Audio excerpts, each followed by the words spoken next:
دیکھیے یہ ایک دفعہ نہیں 100 دفعہ اگر چاہیں تو آ جائیں، مگر یہ میرے ہاتھ میں نہیں ہے. یہ تو جن لوگوں نے پروڈکشن رائٹس ہیں جن کے پاس، it is their choice. P C B کی طرف سے کوئی رکاوٹ نہیں ہے. میں نے پہلے بھی کہا تھا، میں اب پھر کہہ رہا ہوں. کیا رمیز راجہ پی ایس ایل میں کامنٹری کریں گے؟ یہ ایک ایسا سوال ہے جو نہ صرف کرکٹ فینس اور جرنلسٹ ایک دوسرے سے پوچھ رہے ہیں، بلکہ پاکستان کرکٹ بورڈ کی مینجمنٹ کمیٹی کے چیئرمین نجم سیٹھی بھی جب میڈیا کے سامنے آتے ہیں تو ان سے یہ سوال ضرور کیا جاتا ہے کہ کیا رمیز راجہ پی ایس ایل کی کامنٹری کریں گے.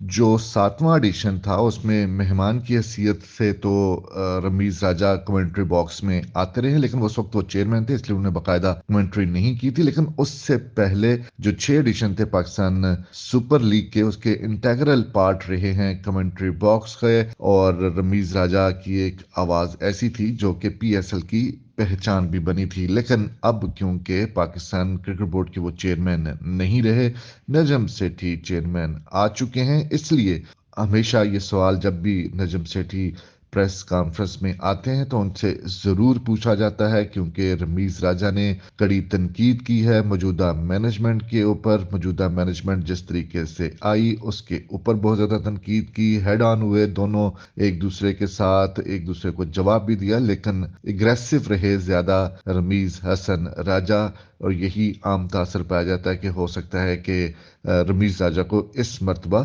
کمنٹری کا بھی موقع نہ مل سکے، کیونکہ کمنٹری رمیز راجہ ہمیشہ سے کرتے آئے تھے. صرف گیپ آیا تھا ان کا جب وہ چیئرمین بنے تھے. اب انہیں دوبارہ کمنٹری کی طرف جانا ہے، اپنے یوٹیوب چینل کی طرف جانا ہے، اسی لیے یہ سوال زیادہ تر پوچھا جاتا ہے.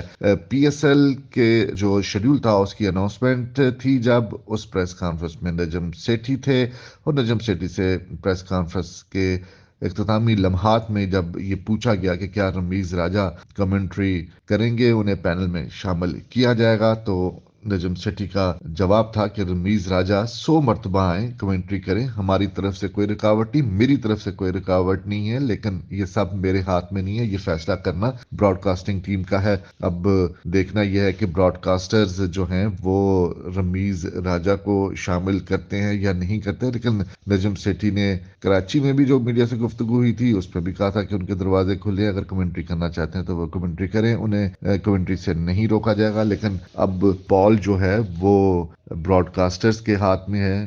انہوں نے اناؤنسمنٹ کرنا ہے ایک اگلے چند دنوں میں ایک کمنٹری پینل کی، اور اس میں دیکھنا ہوگا کہ رمیز راجہ اس میں شامل ہوتے ہیں یا نہیں ہوتے. لیکن رمیز راجہ کا بیان جب بھی کبھی ان کی میڈیا سے انٹریکشن ہوتا ہے تو انہوں نے کبھی یہ نہیں کہا کہ وہ کمنٹری نہیں کریں گے یا کمنٹری سے انہوں نے بریک لے لیا ہے، کمنٹری میں شامل نہیں ہوں گے. کمنٹری ان کا جو ہے وہ ذریعہ روزگار بھی ہے، اس لیے وہ کمنٹری کی طرف آئیں گے. رمیز راجہ اگر پاکستان کرکٹ بورڈ کی موجودہ مینجمنٹ جس کو انہوں نے کڑی تنقید کا نشانہ بنایا تھا اس کو اپنے پینشن کی منظوری کے لیے کاغذات بھیج سکتے ہیں، کوڈ آف کنڈکٹ پر سائن کر سکتے ہیں. 1,54,000 روپے کی پینشن لینے کے لیے اپنے عہدے سے ہٹنے کے چند دنوں کے بعد وہ اسی مینجمنٹ کے سامنے اپنا کیس بھجواتے ہیں اور وہ مینجمنٹ اس کی منظوری بھی دیتی ہے. تو اس کا مطلب ہے کہ اگر براڈ کاسٹرز انہیں کمنٹری پینل میں شامل کرتے ہیں تو رمیز راجہ کبھی انکار نہیں کریں گے، اور چیئرمین کی حیثیت سے 1 سال 3 مہینے پاکستان کرکٹ بورڈ میں آنے والے اب فارن بلڈنگ میں کمنٹری پینل میں بھی شامل ہونے کے بعد کمنٹری کے لیے آ سکتے ہیں. ممکن یہ ہے کہ وہ انکار نہیں کریں گے، لیکن یہ تبھی ممکن ہوگا جب براڈ کاسٹرز رمیز راجہ کا نام پینل میں شامل کریں گے. لیکن نجم سیٹھی نے 2 ٹوک الفاظ میں کہا کہ وہ 100 مرتبہ آئیں، وہ ان کے راستے میں رکاوٹ نہیں بنیں گے. دیکھیے یہ ایک دفعہ نہیں 100 دفعہ اگر چاہیں تو آ جائیں، مگر یہ میرے ہاتھ میں نہیں ہے. یہ تو جن لوگوں نے پروڈکشن رائٹس ہیں جن کے پاس، it is their choice. P C B کی طرف سے کوئی رکاوٹ نہیں ہے. میں نے پہلے بھی کہا تھا، میں اب پھر کہہ رہا ہوں.